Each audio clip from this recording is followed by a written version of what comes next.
সাংবাদিক বন্ধুরা, আজকে মিগনাল দেই নেই, আজকে সিগন্যালও দেই নাই, মিগনালও দেই নাই, প্রচারও করি নাই, প্রসারও করি নাই। শুনছে, কেস হইছে, এর জন্য আবেগে মানুষগুলি এখানে চলে আসছে। কিন্তু যেদিন অ্যারেস্ট করবে সেদিনকে দেখবেন মানুষের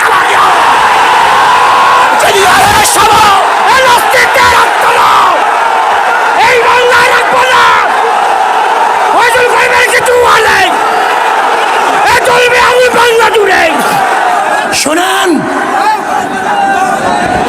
আমাদেরকে জেলের ভয় দেখে কোনো লাভ নেই।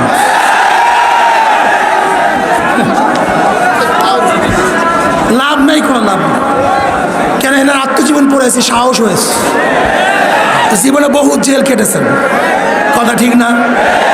এই জেলের টেলের কেসের মেসের ভয় দেখায় আমাদেরকে লাভ নাই।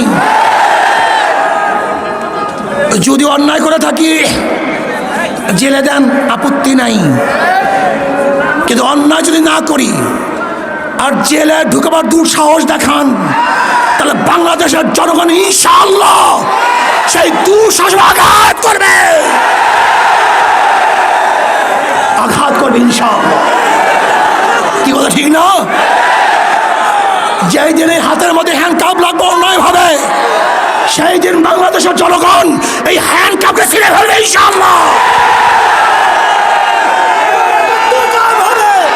আপনারা ভাবছেন যে জেলের তকমা আর কেসের তকমা দেখালি ইঁদুরের মতো পালিয়ে যাব। ইঁদুরের বাচ্চা পালাতে পারে, শিয়ালের বাচ্চা পালাতে পারে, ভোজরের বাচ্চা পালাতে পারে, বিলারের বাচ্চা পালাতে পারে, কিন্তু শেখ ফজলুল করিমের সৈয়দ ফজলুল করিমের বাচ্চা পালাতে পারে না, সৈয়দ শাহের সন্তান পালাতে পারে না, ওমরের সন্তান পালাতে পারে না, আবু বকরের সন্তান পালাতে পারে না। মারা যাব, শির উঁচা করে মরব,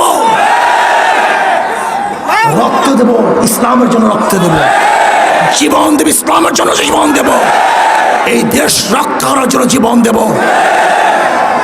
সাম্য, মানবিক মর্যাদা, ন্যায় বিচার প্রতিষ্ঠা করার জন্য প্রয়োজনে রক্ত দেবে ইনশাআল্লাহ। নারায়ে তাকবীর, নারায়ে তাকবীর।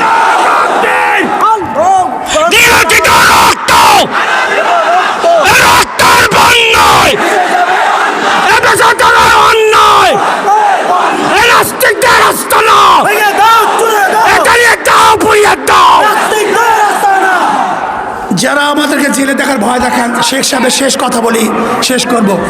একদিন সকালে আমিও রেনু বিছানায় বসে গল্প করছিলাম। আর একটা কথা বললেই না, বললেই নয়, খুব গুরুত্বপূর্ণ কথা। আজকে যারা শেখ সাহেবকে মহব্বত করেন, আমি তাদেরকে প্রশ্ন করতে চাই, বলেন তো শেখ সাহেব বিবাহ করেছিলেন কত বছর বয়সে? 12-13 তার বয়স ছিল। কত বছর বলেন? বলেন তো। রেনু ফজিলাতুন্নেসা তার স্ত্রী, তার তখন বয়স ছিল কত? 3 বছর। কত বছর? জোরে বলেন। তখন তার বয়স ছিল 3 বছর।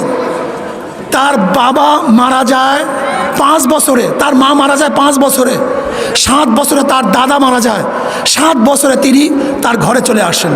আমি প্রশ্ন করতে চাই, যারা শেখ সাহেবকে মহব্বত করেন, আজকে থেকে সংসদে বিল উত্থাপন করেন, যেমন শেখ সাহেব বিবাহ করেছিল 12-13 বছর বয়সে, আমাদেরকে আইন পাশ করতে হবে, আমরা 12-13 বছর বয়স বিবাহ করব।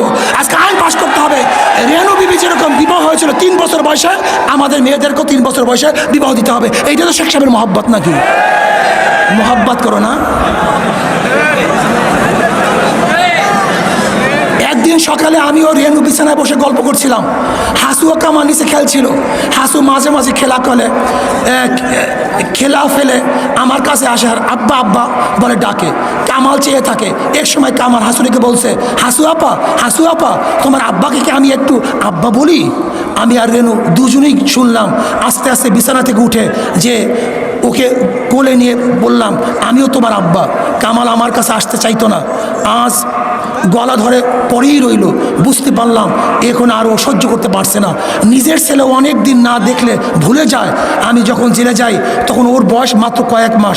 রাজনৈতিক কারণে, শোনেন, রাজনৈতিক কারণে একজনকে বিনা বিচারে বন্দি করে রাখা আর তার আত্মীয় স্বজন ছেলে মেয়েদের কাছ থেকে দূরে রাখা যে কত বড় জঘন্য কাজ তা কে বুঝবে? মানুষ স্বার্থের জন্য অন্ধ হয়ে যায়। আমিও শেখ হাসিনা সরকারকে বলবো, আপনিও স্বার্থের জন্য অন্ধ হয়ে যায়েন না। আমাকে এবং আমাদের সবাইকে এই স্বাধীনতা পালন করার তৌফিক দান করেন। আমার জন্য দোয়া চাই, আমিও দোয়া করি। সজাগ থাকতে হবে, চৌকান্না থাকতে হবে। ডাক পড়ার সাথে সাথে গোটা বাংলাদেশকে অবরুদ্ধ করতে হবে।